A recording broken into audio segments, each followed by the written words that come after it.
स्वागत है दोस्तों आप सभी लोगों का आपके अपने इस चैनल पर। प्यारे साथी, इसके पहले का सेशन आपने देखा होगा जिसपे हम लोगों ने संवैधानिक विकास पर आयोग के द्वारा पूछे गए सभी सवालों पर हम लोगों ने एक छोटी सी व्याख्या के द्वारा आयोग के प्रश्नों को खूब अच्छे से समझा और सीखा। उम्मीद की आगे का सेशन भी आप खूब बेहतर सीखेंगे, समझेंगे, जो आपके एग्जाम के लिए बहुत ही बेहतर और खास होने वाला है। तो आइए सेशन को शुरू करते हैं और उसी तारतम्यता में आप आगे बढ़िए जैसा कि आप इसके पहले के सेशन में जुड़े हुए थे। कुछ ऐसी एक प्रमुख बातें हो सकती हैं जो हो सकता है आपके लिए पहली बार हो, या कुछ शब्द को हो सकता है कि आप फर्स्ट बार सुन रहे हैं। तो जो भी छात्र छात्रा तैयारी कर रहे हैं इस बात को खूब ध्यान रखें, जब भी उनको कोई नया शब्द मिले उसी विषय से संबंधित तो उसे नोट डाउन जरूर करते रहिएगा। और बाकी अगर आपको जानकारी यहाँ तक की है तो सबसे बेहतर है। हम लोग शुरू करेंगे उद्देशिका। इसके पहले के टॉपिक बिल्कुल क्रमवार हम लोग लगातार एक बाय एक टॉपिक को लेकर के चल रहे हैं। हर एक topic Uttar Pradesh police, Uttar Pradesh sub inspector में पूछे गए हर एक सवाल पर पॉलिटी हिस्ट्री का हर एक सेशन क्रमबद्ध आपको मिलने वाला है इस सेशन पे। तो बात करेंगे आज हम लोग उद्देशिका या प्रियम्बल पर। प्यारे साथी, थोड़ा सा बेसिक मैं आपको बेसिक स्पष्ट करना चाहूँगा कि प्रियम्बल या उद्देशिका के संदर्भ में कि इसी को हम लोग क्या बोलते हैं, प्रस्तावना भी कहते हैं। प्रस्तावना, इंग्लिश में इसी को हम लोग प्रियम्बल बोलते हैं। तो प्रस्तावना क्या है, उद्देशिका क्या है? जब हम लोग हाई स्कूल इंटर पढ़ रहे थे, ग्रेजुएशन करते हैं, तो हम लोग किताबें पढ़ते हैं। अब शायद युवा नहीं पढ़ रहा है लेकिन अभी भी बहुत सारे छात्र पढ़ते हैं। तो जब आप किताब पढ़ते हैं और अपनी किताब वो हिंदी की हो, विज्ञान की हो, तो किताब का जो पहला पेज होता है, देखो उस पर लिखा रहता है भूमिका या इंट्रोडक्शन। वो पहला पेज कोई छात्र नहीं पढ़ता है, कोई नहीं पढ़ता, सब उसको स्किप करके सीधा कहाँ जाते हैं, विषय सूची पर, वहाँ से फिर सीधे अपने टॉपिक पर आ जाते हैं और उसको पढ़ते हैं, फिर ओवर कर देते हैं। वो भूमिका क्या महत्वपूर्ण नहीं है? ऐसे लिखा गया है? नहीं, महत्वपूर्ण है। उसके लिखने का मतलब है। क्यों लिखा गया है? तो इस बात को हम प्रस्तावना में समझेंगे। तो उस जो किताब थी, उस किताब का जो पहला पेज था, वही क्या है? उद्देशिका या प्रस्तावना या प्रेम्बल है। ऐसे ही हमारे संविधान का जो पहला पेज है, वही क्या है? उद्देशिका या प्रस्तावना है, या जिसे हम लोग प्रियम्बल कहते हैं। तो अगर हमारे संविधान को, आपके पास इतना समय नहीं कि आप भारतीय संविधान का अध्ययन कर सके, तो प्यारे साथी, हमारे संविधान के पहले पन्ने को देख लीजिएगा तो एक अनुमान आपको बन जाएगा कि भारतीय संविधान में क्या क्या महत्वपूर्ण बातें हैं और ये संविधान क्यों इतना विराट और सम्राट का स्वरूप लिए हुए अपने यथावत स्वरूप में आज भी विराजमान है। जबकि दुनिया के ऐसे महाशयी देश जो अपने को बड़े विकसित बताते हैं, बहुत सभ्यताशील बताते हैं, उनके यहाँ संविधान कई बार पलटा गया, कई बार बनाया गया, उसमें हमारा देश बहुत ही अग्रणी और बेहतर रहा है। बात करते हैं कि ये उद्देशिका या प्रस्तावना, जिन्हें आप समझ गए किसे कहते हैं। प्यारे साथी, सबसे पहले यहाँ दो प्रमुख बिंदु को चर्चा करके और सवाल पे सीधा हम आते हैं, स्किप नहीं करना, आप ध्यान से सुनना इसको, कि सबसे पहले उद्देश्य प्रस्ताव प्रस्तुत किसने किया था। तो सबसे पहले ये प्रस्ताव प्रस्तुत किया या पेश किया था, ठीक है, प्रस्तुत किया या पेश किया संविधान सभा में। कहां पेश किया गया था? तो संविधान सभा में सबसे पहले यह पेश किया गया था। और इसे पेश किसने किया था? पंडित जवाहरलाल नेहरू ने। पंडित जवाहरलाल नेहरू ने प्यारे साथी कब पेश किया था? 13 दिसंबर 1946, जो हमारे संविधान सभा की तीसरी बैठक थी। और संविधान सभा ने इसे सहमति कब दी, यानी स्वीकार कब कर लिया? ये दूसरा तथ्य भी अपने आप में बहुत ही अभी तक महत्वपूर्ण रहा है। 22 जनवरी 1947 को इसे स्वीकार कर लिया गया। आज भी बात करें तो जो वर्तमान का हमारा उद्देशिका या प्रस्तावना, ये प्रियम्बल है, उसमें बहुत सारी बातें जो हैं पंडित नेहरू के उद्देश्य प्रस्ताव से ही मिलती जुलती हैं। दो बातें जो आपकी जिज्ञासा और कॉमन बातों को पूर्ण करती है, उससे आगे सवाल पे बढ़ते हैं। पहला पॉइंट ये आपको याद रखना है, ध्यान रखना है, और ये बेसिक है। बेसिक क्या है? इस बात को ध्यान रखना कि उद्देशिका या प्रस्तावना कहाँ से लिया गया है? यूएसए के संविधान से। और इसकी भाषा कहाँ से ली गई है? तो इसकी भाषा ली गई है ऑस्ट्रेलिया के संविधान से। ये दो बिंदु अगर आप और जान लेते हैं तो आपकी जिज्ञासाएं पूर्ण हो जाती हैं। ठीक है, कि उद्देशिका या प्रियम्बल कहाँ से लिया गया है? अमेरिका के संविधान से, भाषा ऑस्ट्रेलिया से। अब बढ़ते हैं इसके सवाल की तरफ और आयोग ने जो इसके सवाल पूछे हैं उस पर आते हैं। ठीक है, उसके बाद दूसरा टॉपिक हम लोग नागरिकता पे भी बात करेंगे। प्रश्न है, ये प्रीवियस ईयर का सवाल है, पूछा गया है, आयोग ने पूछा है। सवाल देख ध्यान से आप देखिएगा और इस पर हम लोग आंसर भी जानेंगे, थोड़ी सी व्याख्या भी, जो आपके लिए बहुत हितकर और रुचिकर होगी। निम्नलिखित में से कौन सी वस्तुपरक संकल्प में अभिव्यक्ति मौलिक प्रतिबद्धताओं की वह सूची जिसे हमारे संविधान में स्थान दिया गया है?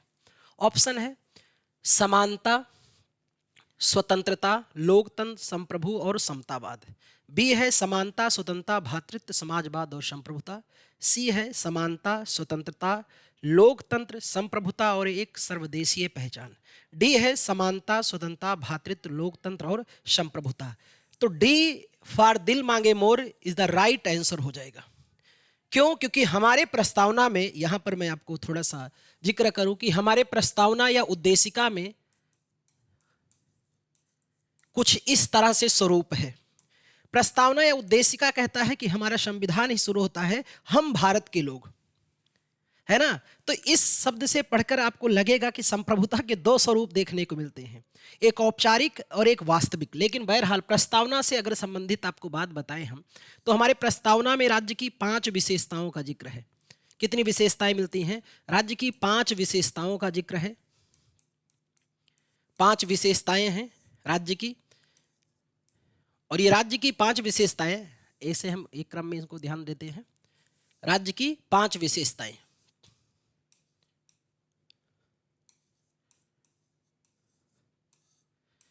और ये राज्य की 5 विशेषताएं जिन्हें हर भारतीयों को ध्यान में रखना चाहिए, याद रखना चाहिए, छात्रों को तो खूब याद रहना चाहिए। जिसमें पहला है आपका संपूर्ण प्रभुत्व संपन्न,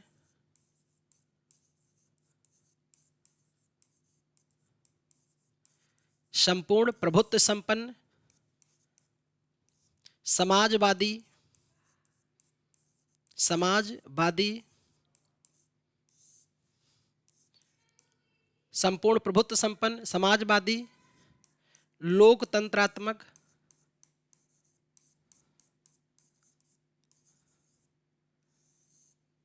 धर्मनिरपेक्ष, या उसकी जगह अगर हम लोग इस शब्द का प्रयोग करें पंथ निरपेक्ष, तो एक ही बात है, धर्म और पंथ में थोड़ा सा अंतर है। धर्मनिरपेक्ष या पंथ निरपेक्ष, और है आपका अखंडता, अखंडता। ये 5 विशेषताएं राज्य की बताई गई कि हमारे राज्य का स्वरूप कैसा होगा। और इसी प्रस्तावना में हमारे बताया गया है कि किस न्याय कितने प्रकार के हैं, तो न्याय भी बताया गया है। 3 प्रकार के न्याय का भी जिक्र किया गया है। न्याय कितने प्रकार के? 3 प्रकार के न्याय के स्वरूप का वर्णन किया गया है। राजनैतिक, सामाजिक और आर्थिक, सामाजिक और आर्थिक। मैं केवल आपको थोड़ा सा स्वरूप दिखा रहा हूं, बाकी क्लास में इसको हम लोग खूब डिटेल से एक एक बिंदुवार इस पर चर्चा करेंगे, तो आपको वहां खूब बेहतर समझ में आएगा। अभी केवल एक स्वरूप आप देख लीजिए ताकि आपकी थोड़ी सी धारणा और समझने की शैली में थोड़ा सा बदलाव आ जाए प्रियम्बल के संदर्भ में। 5 विशेषताएं, 3 न्याय और 5 प्रकार की स्वतंत्रता का जिक्र किया गया है। क्लास में हम लोग हर एक टॉपिक पर बात करेंगे, स्वतंत्रता क्या है, कैसे स्वतंत्रता की बात की गई है। लेकिन ये 5 स्वतंत्रता कौन कौन से, इन पर बात करें। विचार की स्वतंत्रता, विचार अभिव्यक्ति,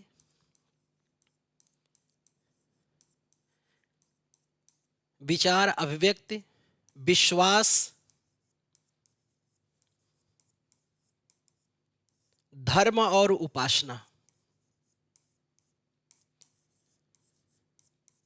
ये 5 प्रकार की प्यारे साथी स्वतंत्रता की बात की गई है। इससे इतर बढ़े अगर हम लोग और आगे देखें तो ध्यान में रखना कि विशेषताओं के अलावा इसमें समता की भी बात की गई है, और 2 प्रकार की समता की बात की गई है। समता कितने प्रकार की? 2 प्रकार की। अवसर की समता, है ना,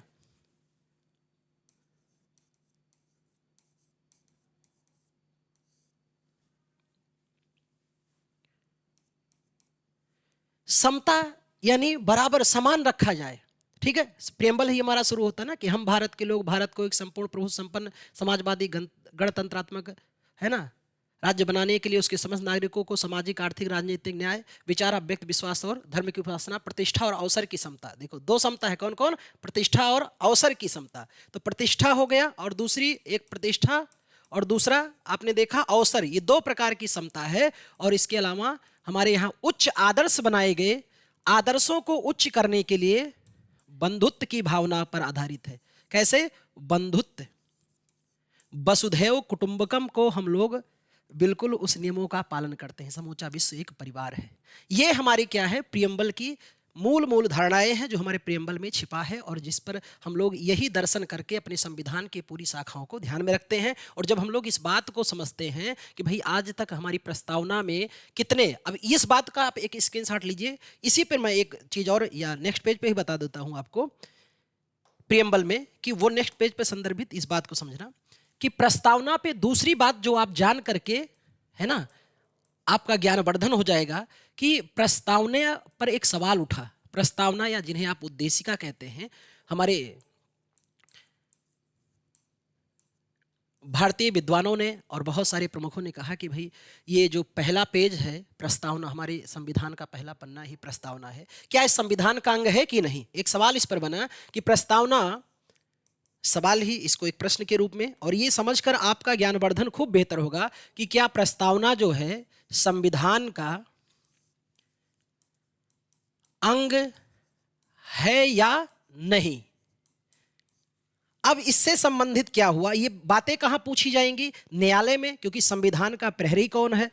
सुप्रीम सर्वोच्च न्यायालय। संविधान का रक्षक भी कौन है? सर्वोच्च न्यायालय। हमारे मौलिक अधिकारों का भी संरक्षक कौन है? सर्वोच्च न्यायालय। और न्यायपालिका हमारी स्वतंत्र है। तो न्यायपालिका में पूछा गया कि साहब चलिए बताइए, और इसके लिए कुछ केस किए गए। उन केसों का नाम अगर हम जिक्र करते हैं तो एक पहला केस हुआ बेरूबारी बनाम भारत संघ। बेरूबारी बनाम भारत संघ, और ये केस था प्यारे साथी 1960 का। एक दूसरा केस हुआ, अभी मैं सारे केस का रिजल्ट आपको एक साथ फिर डिस्क्राइब करता हूं। दूसरा केस हुआ केशवानंद भारती बनाम केरल राज्य, लेकिन इससे पहले एक केस हुआ था गोलकनाथ बनाम पंजाब राज्य। गोलकनाथ बनाम वर्सेस पंजाब राज्य, और यह केस हुआ था 1967 में। इसी से संबंधित एक केस और जो सबसे ऐतिहासिक आज तक का रहा है, जिसका अभी हम लोगों ने पहले ही नाम लिया था, केशवानंद भारती बनाम केरल राज्य।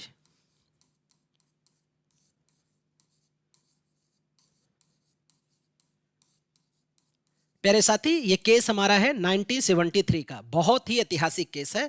और एक केस और भी कर सकते हैं, SR बॉम्बई बनाम भारत संघ हुआ था, या एक इसी से संदर्भित मिलता जुलता केस अगर हम लोग यहां SR बॉम्बई के अलावा भी बात कर लेते हैं तो LIC बनाम वर्सेस भारत संघ, और ये केस है 1995 का, 1995 का। अब मैं आपको रिजल्ट बताने वाला हूं जो बेहद खास होगा और आप यहां से बेहतर रूप से जानेंगे। देखो प्रश्न को समझना प्यारे साथी, प्रस्तावना या उद्देशिका क्या संविधान का अंग है कि नहीं, है ना? प्रस्तावना क्या है, कहां से लिया गया, सब पे बात पे हम लोगों ने कर लिया। तो पहला केस हुआ बेरूबारी बनाम भारत संघ, 1960 का केस है। इसमें सर्वोच्च न्यायालय ने कहा कि नहीं साहब, ये बहुत ही चौंकाने वाला जवाब आया कि भाई हमने अभी कहा कि हमारे पुस्तक का, हमारी किताब का पहला पन्ना जो है वही भूमिका या परिचय या प्रस्तावना है, और आप कह रहे हो कि नहीं साहब ये पहला पन्ना है ही नहीं है। ये तो बड़ा द्वंद वाला सवाल हुआ। लंबे समय तक इंतजार किया गया, बहरहाल न्यायपालिका ने आंसर किया है। 1967 में 7 साल बाद फिर केस किया गया। इसमें पूछा गया साहब क्या बात है, क्या प्रस्तावना संविधान का अंग है? अब आप मानते हो कि वो पहला पेज जो है वो किताब का हिस्सा है? बोले नहीं, अभी भी अड़ियल रवैया। लेकिन ये जो केस था इसमें 9 सदस्यीय बेंच ने बैठी। कितनी सदस्यीय? 9 सदस्यीय बेंच सुनवाई कर रही थी। और प्यारे साथी, 9 सदस्यीय बेंच ने यह जरूर कहा कि प्रस्तावना जो है संविधान का अंग नहीं है, लेकिन एक शब्द जरूर कहा कि प्रस्तावना संविधान का अंग नहीं है, लेकिन उस संदर्भ में क्या बात कहा कि प्रस्तावना संविधान का अंग नहीं है, लेकिन प्रस्तावना संविधान की क्या है, आत्मा है। लो, एक कंट्रोवर्शियल स्थिति और आ गई कि बोले पहला पन्ना किताब का अंश नहीं है, किताब का भाग नहीं है, लेकिन आत्मा है। इस सवाल ने और द्वंद किया। एक लंबे समय के बाद एक केस और आया जो सबसे ऐतिहासिक आज तक का था। केशवानंद भारती बनाम केरल राज्य। पहली बार इसी में कहा गया कि क्या प्रस्तावना संविधान का अंग है? बोले हाँ। प्यारे साथी, यही आपको रटना है, याद करना है कि किस केस में पहली बार कहा गया कि प्रस्तावना संविधान का अंग है। और आज तक की हमारी ये सबसे बड़ी न्यायिक बेंच है जिस पर 13 सदस्यीय न्यायाधीशों की पीठ ने सुनवाई किया था। सॉरी, यहां पर 11 सदस्यीय थे, मैंने 9 लिख दिया था। 11 सदस्यीय, गोलकनाथ केस पर 11 सदस्यीय और यहां 13 सदस्यीय। आज तक की सबसे बड़ी न्यायिक बेंच यही है, केशवानंद भारती बनाम केरल राज्य। और फिर बाद में वो इस केस में भी यही कहा गया, हाँ बिल्कुल है, और उससे संबंधित भाग है, आधारभूत ढांचे का हिस्सा भी इसे स्वीकार किया गया। ऐसा जिक्र किया गया केस में। अब एक सवाल यहां से और जो सबसे रुचिकर सवाल है, एक तो प्रश्न ये हो गया, दूसरा एक प्रश्न और मैं आपके सामने रखता हूं। इस प्रश्न को जानकर के आपकी रुचि और ज्ञान क्षमता में और वृद्धि होगी। वो क्या है प्यारे साथी? तो दूसरा कहा गया कि संविधान की आत्मा किसे कहते हैं। अभी देखो, एक सवाल तो वहां आया था, संविधान की आत्मा किसे कहते हैं। एक प्रश्न का तो हम लोगों ने स्पष्टीकरण किया। दूसरा सवाल आपके सामने। अब दूसरा सवाल जब आया तो यहां पर कई बिंदु आए। पहला तो हो गया, प्रस्तावना को भी कहा। किसने कहा, इस पर बात करेंगे। किसने कहा नहीं, प्रस्तावना नहीं है बल्कि FR यानी फंडामेंटल राइट है। और किसी ने कहा नहीं, फंडामेंटल राइट नहीं बल्कि अनुच्छेद 32 है ना। अभी इसका डिटेल आप समझना बात को। प्रस्तावना संविधान का अंग है, ऐसा किसने कहा? सर्वोच्च न्यायालय ने। सर्वोच्च न्यायालय ने कहा कि प्रस्तावना जो है वो संविधान का क्या है, अंग है। तो ध्यान में रखना, अगर कभी भी पूछा जाए कि प्रस्तावना ने किसे संविधान की आत्मा माना है, तो सॉरी, सर्वोच्च न्यायालय ने किसे संविधान की आत्मा माना है? प्रस्तावना को। मौलिक अधिकार को संविधान की आत्मा माना पंडित जवाहरलाल नेहरू ने। पंडित जवाहरलाल नेहरू ने कहा कि नहीं साहब, प्रस्तावना नहीं बल्कि मौलिक अधिकार संविधान की आत्मा है। अनुच्छेद 32 संवैधानिक उपचारों का अधिकार, संवैधानिक उपचारों के अधिकार को डॉक्टर भीमराव अंबेडकर ने कहा कि संविधान की आत्मा क्या है? संवैधानिक उपचारों का अधिकार। इस पर बड़ी व्याख्या हुई, व्याख्या मैं आपको क्लास में ही बताऊंगा। बहुत लंबी चर्चा हुई कि क्यों इसको माना जाए, ठीक है, और क्यों ना माना जाए, इन दोनों पर तर्क हुआ। ये दो प्रश्न आपको ध्यान में रखना है, इससे आपकी जिज्ञासा बढ़ेगी। सवाल पर बढ़ते हैं हम लोग। तो ये दोनों बात आप देख लिए होंगे। अब सवाल पे बढ़ते हैं। अगला प्रश्न जो है, प्रश्न नंबर 2 पर आते हैं, प्रस्तावना के। देखो, खूब प्यारा सवाल आयोग का पूछा गया है कि किस संशोधन द्वारा प्रस्तावना में संशोधन किया गया और भारत में विवरण को सार्वभौम लोकतांत्रिक गणराज्य से सार्वभौम समाजवादी धर्मनिरपेक्ष लोकतांत्रिक गणराज्य में बदल दिया गया। ये कौन सा संविधान संशोधन था? तो प्यारे साथी, ऑप्शन है 40वां संविधान संशोधन, 41वां, 45वां और 42वां। तो 42वां। इसी को हम लोग लघु संविधान संशोधन भी कहते हैं, मिनी कॉन्स्टिट्यूशन ऑफ इंडिया। लघु संविधान संशोधन इसे कहा जाता है, संविधान संशोधन। और कहते हैं इंदिरा गांधी जी ने इसका बहुत बार मिसयूज भी किया है, इस संविधान संशोधन का। 42वां संविधान संशोधन 1976, इंदिरा गांधी सरकार थी, और यही कहते हैं एकमात्र संशोधन है। प्रस्तावना में एक सवाल आता है और भी कि प्रस्तावना में आज तक कितनी बार संशोधन हुआ है? आज तक एक बार, केवल और केवल एक बार हुआ है, और वो कौन सा है? 42वां संविधान संशोधन। और प्यारे साथी, इस संशोधन से प्रस्तावना में कितने शब्द जोड़े गए हैं? 3 शब्द जोड़े गए हैं। इस बात को जान करके आप अपने ज्ञानवर्धन को बहुत उच्च स्तर पे बढ़ा लेंगे। 3 शब्द को, कौन कौन से? समाजवादी, पंथ निरपेक्ष या धर्म निरपेक्ष जिन्हें कहते हैं आप, पंथ निरपेक्ष, और अखंडता। ये 3 शब्द जोड़े गए किस संविधान संशोधन से? 42वां संविधान संशोधन के द्वारा, और आज तक केवल एक ही बार संशोधन किया गया है। तो कई बार सवाल आता है कि 1950 के समय प्रस्तावना में कौन से शब्द नहीं थे? यही नहीं थे, क्योंकि ये सब आए हैं कब? 1976 में, 1976 में 3 शब्द, समाजवादी, धर्मनिरपेक्ष या पंथनिरपेक्ष और अखंडता। अगले सवाल पे आते हैं। देखो अगला सवाल वही ही है कि किस वर्ष संविधान में समाजवाद, धर्मनिरपेक्ष और एकता व अखंडता संविधान की प्रस्तावना में शामिल किया गया? 1950 में, 1976, 1952 और 1966। अभी हम लोगों ने बात किया 1976 में किस संविधान संशोधन से? तो 42वां कॉन्स्टिट्यूशन अमेंडमेंट 1976 में इंदिरा गांधी सरकार में इन 3 शब्दों को प्रेम्बल में जोड़ा गया था। अगले सवाल पे बढ़ते हैं। तो अगला प्रश्न है,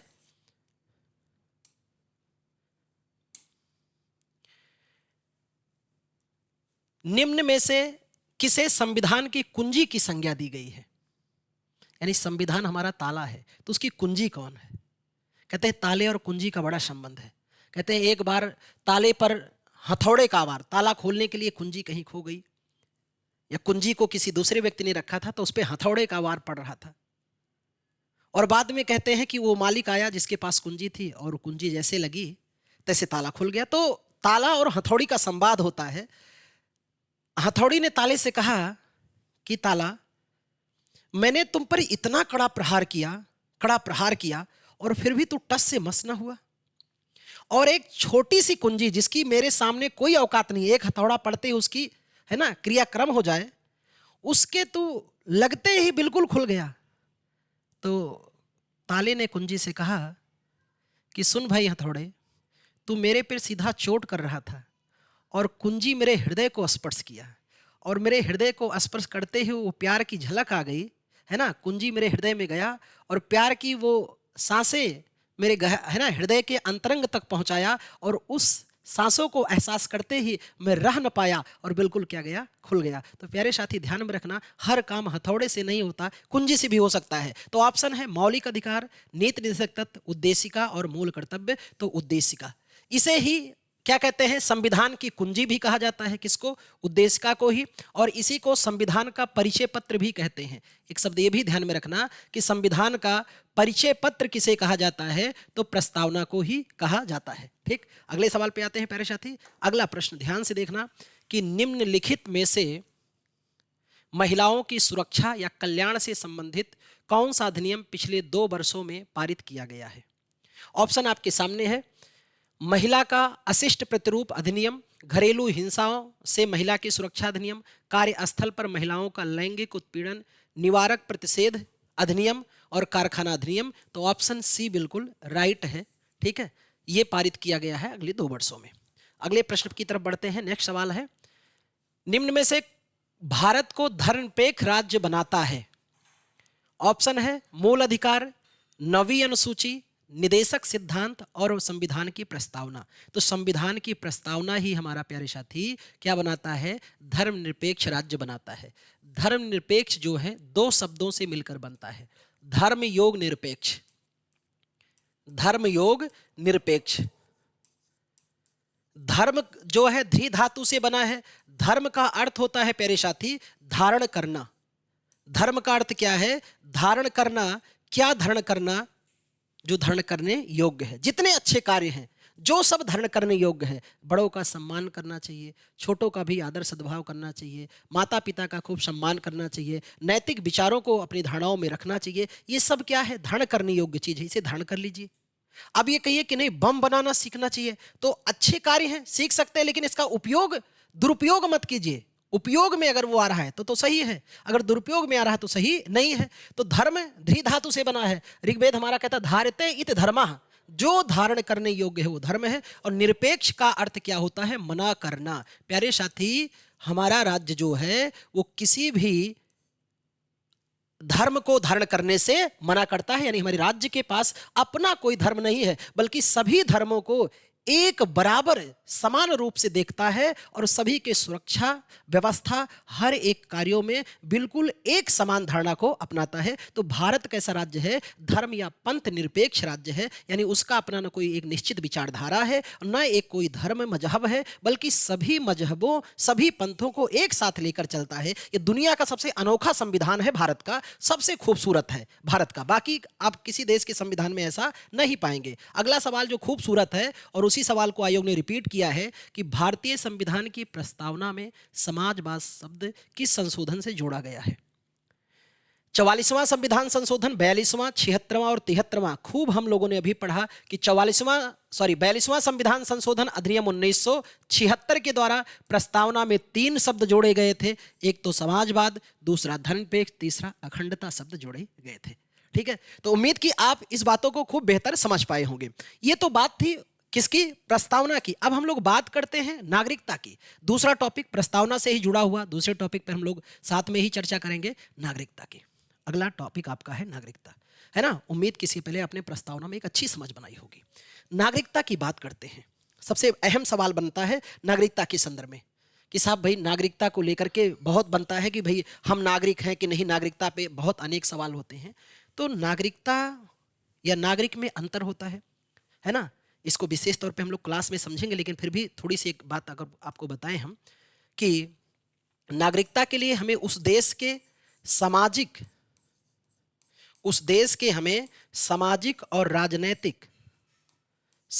और राजनैतिक अधिकार सरकार के द्वारा दिए जाते हैं, जिस राज्य के हम निवासी होते हैं। नागरिक के लिए उस सरकार के द्वारा हमें पहचान पत्र दिया जाता है, जिस देश में, जिस राज्य में हम विश्वास स्थापित करते हैं। देश नहीं, राज्य कहें तो ज्यादा सही, पॉलिटी में देश को मतलब कि राज्य ही कहना ज्यादा सही होता है। भारत एक राज्य है, अमेरिका एक राज्य है। तो जिस राज्य की आप संप्रभुता स्वीकार करते हैं, प्रभुसत्ता स्वीकार करते हैं, जिस राज्य में आपका रहना उठना बैठना है, उस राज्य ने जो प्रमाण पत्र दिया तो नागरिक होने का, और नागरिकता के लिए आपको उस देश में सामाजिक और राजनीतिक अधिकार प्रदान किए जाते हैं, जिससे आपकी पहचान होती है। हमारे देश में बात करें इस नागरिकता के संदर्भ में तो हम लोग खूब जानते हैं कि नागरिकता हमारे यहाँ कहाँ से लिया गया है? इंग्लैंड के संविधान से लिया गया है। और नागरिकता कैसी है? एकल नागरिकता है। नागरिकता हमारे यहाँ कैसी है? एकल नागरिकता है। और सबसे जिज्ञासुपूर्ण बात तो यह है कि नागरिकता किस मंत्रालय के अधीन आती है भैया? तो गृह मंत्रालय के। नागरिकता किस मंत्रालय के? तो गृह मंत्रालय इसका संरक्षक के रूप में कार्य करता है। और नागरिकता के बारे में आप खूब विशेष ध्यान में रखते हैं कि इसका जिक्र हमारे संविधान के भाग 2 में और अनुच्छेद 5 से 11 तक किया गया है। और नागरिकता पे हमारे यहाँ नियम कौन बनाता है? तो नागरिकता पे नियम हमारे यहाँ सब तैयार कौन करती है? संसद। नियम कौन बनाती है? संसद हमारे यहाँ नियम बनाती है। और प्यारे साथी, अगर यहाँ आप इस बात को जानते हैं तो स्वाभाविक है आपकी धारणाएं और जानकारी और भी बेहतर हो जाती है कि हमारे नागरिकता के लिए हर एक नियम कानून कौन बनाएगा? संसद। क्योंकि संप्रभुता के 2 स्वरूप, वैसे तो औपचारिक रूप से कहा गया कि जनता संप्रभु है, पर वास्तविक रूप से कहा जाए तो संसद संप्रभु है। संसद किसे कहते हैं? भारत की सर्वोच्च विधायी संस्था को संसद कहते हैं। ठीक है, तो संसद नियम बनाता है। और हमारे यहाँ नागरिकता से संबंधी प्यारे साथी जो पहला नियम बनाया गया 1955 में पहला नियम बनाया गया। और फिर क्या इस नियम में, जो 1955 में नियम बनाया गया, इस नियम में संशोधन किया गया है? हाँ, अगर इस बात को जान गए आप तो स्वाभाविक है कि आप इस टॉपिक से अच्छी समझ रखते हैं। और आप कमेंट भी कर सकते हैं मेरे लिखने से पहले, तो मैं समझ भी सकता हूं कि आपकी जानकारी बेहतर है। संशोधन कब किया गया? पहला संशोधन जो किया गया प्यारे साथी 1986 में। ये सवाल पूछा गया है कि नागरिकता का पहला संशोधन कब हुआ? 1986 में। फिर कहते हैं इसमें संशोधन करके अगला प्रावधान किया गया 1992 में, फिर 2003 में, 2005 में, 2015 में, और आखिरी जो अभी तक लेटेस्ट है वो 2019 में CAA, सिटीजन अमेंडमेंट एक्ट, ये संशोधन है। और हम लोग खूब बेहतर रूप से पढ़ते हैं कि भाई हमारे यहाँ नागरिकता जो दी जाती है वो कितने आधारों पर? 5 आधारों पर, या है ना, नागरिकता प्राप्त कर सकते हैं, अर्जित कर सकते हैं, अर्जन कर सकते हैं 5 आधारों पे। तो 5 आधारों पे कैसे हम अर्जित कर सकते हैं? जन्म से, वंश से, पंजीकरण से, पंजीकरण से, देशीकरण से, और फिर है राज्य क्षेत्र के अर्जन से। राज्य क्षेत्र के अर्जन से एक एक पॉइंट पे हम लोग खूब डिटेल चर्चा क्लास में ही इसको रखते हैं। बस एक इस प्रीवियस ईयर श्रृंखला में मैं आपको एक केवल सिनेरियो दिखा रहा हूं कि नागरिकता के संदर्भ में आपको इन बातों को अगर ध्यान रखेंगे तो एक अच्छा और बेसिक जानकारी आपकी खूब मजबूत बनेगी। और तीसरी एक बात और यहां अगर कर दे तो आपकी जानकारी बिल्कुल पूरी हो जाएगी कि नागरिकता को त्यागा कितने आधार पर छोड़ा जा सकता है, तो त्यागा जा सकता है नागरिकता को कितने आधारों पर छीना जा सकता है। ऐसी बात अगर हम लोग करें तो ज़्यादा सही होगा और अच्छा सवाल आएगा। तो यहाँ पर इस बात को ध्यान से रखना बिल्कुल ठीक है। तो चलो ये तो बिल्कुल है ना, शायद गायब हो गया, जो भी है यहाँ समझना इस बात को। मैं यहाँ लिख दे रहा हूँ नागरिकता, बाकी चीजें आपको लिखा गया है। नागरिकता कितने आधार पे समाप्त की जा सकती है, ये बात को अगर आप जान गए तो थोड़ा सा आपकी जानकारी और भी बेहतर हो जाएगी। एक तो आप स्वेच्छा से छोड़ दीजिए त्याग के द्वारा, दूसरा निरस्तीकरण, आपकी नागरिकता ही निरस्त कर दिया जाए त्याग द्वारा, निरस्तीकरण कि जब आप स्वेच्छा से त्याग दे देते हैं। दूसरा क्या है, निरस्त कर दिया जाता है। और तीसरा क्या होता है कि जब आप किसी दुश्मन देश की मदद करते हैं तो ऐसे में आपकी नागरिकता त्याग, निरस्तीकरण और वंचना के द्वारा वंचित कर दिया जाता है, आपकी नागरिकता समाप्त की जाएगी। ये एक बेसिक पहलू है। अब सवाल पे आते हैं। जो पहला सवाल है कि किसी व्यक्ति को भारत के एक नागरिक के रूप में मान्यता प्रदान करता है भारत के संविधान के अधीन। अनुच्छेद 204, 2 से 4, अनुच्छेद 12 से 14, अनुच्छेद 5 से 7 और अनुच्छेद 1। तो राइट आंसर हो जाएगा, नियरेस्ट हो जाएगा 5 से 7। अभी मैंने इस पर डिटेल व्याख्या की है। अगला सवाल है, निम्नलिखित में से कौन सा कृत्य किसी भारतीय की नागरिकता रद्द कर सकता है? नागरिक ने संविधान के प्रति निष्ठाहीनता दर्शाई हो, बिल्कुल सही है। नागरिक ने युद्ध के समय गैर कानूनी तरीके से शत्रु के साथ संपर्क साधा हो। तो प्यारे साथी, ये दोनों ही ऑप्शन बता रहे हैं कि बिल्कुल राइट है और इस आधार पर इनकी नागरिकता रद्द कर दी जा सकती है। भारत के संविधान का कौन सा भाग नागरिकता से संबंधित है? भाग 4, भाग 2, भाग 8 और भाग 12। तो आप जानते हैं भाग 2 में संबंध किससे है? नागरिकता से। तो राइट आंसर हो जाएगा यही, ठीक है। भाग 6 है आपका राज्य से है, भाग 8 में है ना संघराज्य क्षेत्र है, और भाग 12 में है वित्त, संपत्ति, संविदा और वाद। भारत के सर्वोच्च न्यायालय के मुख्य न्यायाधीश, तो ये सवाल पुराना था और उस समय के अगर हम लोग बात करें, जिस समय का सवाल पूछा गया था उस समय के इसमें कौन से न्यायाधीश रहे हैं, तो उन पर अगर देखें तो केशवानंद भारती, पी सदाशिवम, मार्कंडे काटजू, उपरोक्त में से कोई नहीं। तो जिस समय का ये सवाल है उस समय का सही राइट आंसर हो जाएगा पी सदाशिवम। पर मैं यहाँ पर थोड़ा सा बेसिक बातें अगर आपको बता दूँ तो स्वाभाविक है आपकी जानकारी एक बेहतर हो जाएगी। और वो बेसिक बातें क्या है, अगर हम लिखें CJI, chief justice of India, supreme court, chief justice of India, यहां पर पहला सवाल स्वतंत्र भारत के पहले है ना, या इसके लिए एक पेज ही लेकर के मैं आपको थोड़ा सा विशेष तौर पे बता दूं। सुप्रीम कोर्ट, SC मतलब सुप्रीम कोर्ट, और इनके CJI की अगर मैं बातें आपको बताऊं तो आपकी जानकारी बेहतर होगी। खास तौर पे पहला जो सवाल यहां से पूछा जाता वो यही कि स्वतंत्र भारत के पहले CJI कौन थे? स्वतंत्र भारत के पहले चीफ जस्टिस ऑफ इंडिया कौन थे प्यारे साथी? तो स्वतंत्र भारत के पहले CJI थे हीरालाल जे कानिया साहब, हीरालाल जे कानिया। ये बिल्कुल बेसिक है, अगर आपने इनको स्किप कर दिया तो आप तैयारी के बहुत प्रमुख भाग को स्किप कर दिया। दूसरा प्रश्न करता है कि अभी लेटेस्ट में हमारे CJI कौन से हैं? अगर इन पर हम बात करें तो थोड़ा सा मैं आपको अभी वर्तमान तक आने से पहले पिछला थोड़ा सा आंकड़ा दे दूं। 51वें हमारे CJI कौन थे? संजीव खन्ना साहब, 51वें नंबर के संजीव खन्ना साहब। और 52वें नंबर के हमारे चीफ जस्टिस ऑफ इंडिया जो हैं वो हैं आपके VR गवई साहब, है ना, chief justice of India VR Gavai. और 53वें जो होंगे अभी नवंबर में 23-24 नवंबर तक जो हमारे 53वें चीफ जस्टिस ऑफ इंडिया बनेंगे, ठीक है, उनका नाम है न्यायमूर्ति सूर्यकांत। न्यायमूर्ति सूर्यकांत साहब बनेंगे। और यहां पर ध्यान और रख सकते हैं आप, वो क्या बातें कि एक सवाल और पूछा जाता है कि भारत के एकमात्र सीजीआई कौन थे सबसे अधिक कार्यकाल वाले, सबसे अधिक कार्यकाल वाले चीफ जस्टिस ऑफ इंडिया कौन थे? तो उनका सभी आप नाम जानते हैं, वाई.बी. चंद्रचूड़।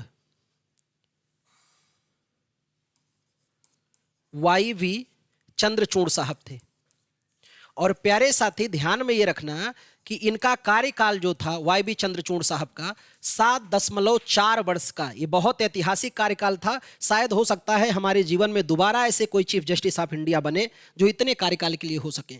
और दूसरा सवाल यहां से एक जो स्किप नहीं करेंगे आप, वो ये है कि सबसे कम कार्यकाल वाले चीफ जस्टिस ऑफ इंडिया कौन थे? तो थे कमल नारायण सिंह, के.एन. सिंह, कमल नारायण सिंह, नारायण सिंह। और एक बात जो आपकी जानकारी के लिए बिल्कुल हैरत वाला सवाल है ना, हो सकता है प्रश्न सुनकर के आप थोड़े समय के लिए डाउट में हो सकते हैं कि भारत की पहली महिला चीफ जस्टिस ऑफ इंडिया कौन थी? तो भारत की पहली महिला सीजीआई कौन थी? तो प्यारे साथी, अभी तक कोई नहीं है। हाँ, इस बात को बिल्कुल गुमराह नहीं होना, अभी तक कोई नहीं है। लेकिन सुप्रीम कोर्ट की एकमात्र महिला न्यायाधीश कौन है, इस बात को ध्यान रख सकते हैं। एकमात्र महिला न्यायाधीश, मुख्य न्यायाधीश नहीं, महिला न्यायाधीश कौन है, इस बात को आप ध्यान जरूर रखेंगे। तो वो थी फातिमा बीबी, है ना, स्वर्गीय श्रीमती फातिमा बीबी, जो अब इस धरती पे नहीं रही। इतनी बात आप ध्यान रखेंगे चीफ जस्टिस ऑफ इंडिया के बारे में। और के.एन. सिंह महज 17 दिन तक रहे, सबसे कम कार्यकाल इनका रहा है। अगले सवाल पर बढ़ते हैं। प्रश्न यह है कि भारत की नागरिकता में निम्नलिखित में से किसके द्वारा प्राप्त की जा सकती है? जन्म से, वंशानुक्रम से, देशीकरण से, इनमें से सभी। तो अभी हम लोगों ने पढ़ा इनमें से सभी, क्योंकि इस पे नियम कौन बनाता है? संसद बनाता है। तो बिल्कुल राइट आंसर क्या हो जाएगा? इनमें से सभी। अगला सवाल है, गृह मंत्रालय द्वारा जारी आंकड़े के अनुसार देश के लोगों ने भारत की नागरिकता लेने में सबसे आगे थे पाकिस्तान, बांग्लादेश, नेपाल और श्रीलंका। तो सबसे अधिक हमारे देश में घुसपैठ यही बनाते हैं हमारे छोटे भाई पड़ोसी देश, है ना, जो उजड़ किस्म के हैं। तो उम्मीद कि आपको इस सेशन बहुत अच्छा लगा होगा, और अच्छा लगा तो लाइक सब्सक्राइब जरूर कर लेना, ठीक है। कमेंट करके जरूर बताना आपको सेशन कैसा लगा। बाकी इसको आपको डिटेल समझना है तो हमारी थ्योरी क्लास को जरूर ज्वाइन करें। वहाँ पर हम लोगों ने एक बिल्कुल क्रमबद्ध तरीके से बेसिक से एडवांस, देखो ये कहा तो हर क्लास में जाता है प्यारे साथी कि बेसिक से एडवांस, पर आने के बाद एडवांस ही रह जाता है, बेसिक खत्म हो जाता है। और मेरा मानना है कि रुचि हमारी क्यों नहीं बनती विषय पर, क्योंकि हम क्या करते हैं, बेसिक स्किप करके एडवांस पे आ जाते हैं। और जब बेसिक समझ हमें हो जाएगा तो स्वाभाविक है हमारी पढ़ने की रुचि बहुत ही ज़्यादा बढ़ जाएगी। तो मिलते हैं एक और सेशन में, तब तक के लिए बहुत बहुत धन्यवाद।